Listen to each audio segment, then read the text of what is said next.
आवारा कुत्तों का आतंक सिर्फ गुलबर्गा नहीं, दिल्ली के लोग भी तंग। लेकिन आज सुप्रीम कोर्ट का फैसला दिल्ली की सड़कों का मंजर बदलने वाला है। आज सुप्रीम कोर्ट ने दिल्ली के लिए एक सख्त ऑर्डर पास किया है।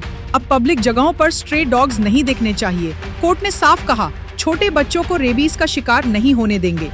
सुप्रीम कोर्ट ने साफ कर दिया, चाहे डॉग स्टेरिलाइज्ड हो या ना हो, सब स्ट्रे डॉग्स को अब शेल्टर होम्स में शिफ्ट करना होगा। वापस लोकेलिटी में रिलीज नहीं किया जाएगा। डॉग शेल्टर्स का इंफ्रास्ट्रक्चर बनाना, उनका मॉनिटरिंग करना, ये सरकार की जिम्मेदारी होगी। जरूरत पड़ने पर अथॉरिटीज फोर्स यूज कर सकती हैं और जो भी इस काम को रोकेगा उसको लीगल एक्शन का सामना करना पड़ेगा। सिर्फ 8 हफ्तों में शेल्टर्स बनकर तैयार हों। कोई डॉग दोबारा स्ट्रीट पर रिलीज हुआ तो सख्त एक्शन लिया जाएगा। गुलबर्गा में भी दिन ब दिन डॉग बाइट्स के केस बढ़ रहे हैं। कई प्रोटेस्ट्स भी हुए, लेकिन यहाँ डॉग्स को स्टेरिलाइज्ड करके वापस सड़कों में छोड़ दिया जा रहा है। गुलबर्गा एडमिनिस्ट्रेशन को भी चाहिए कि दिल्ली जैसा कदम उठाए ताकि हमारे बच्चे भी बिना डर के बाहर खेल सकें।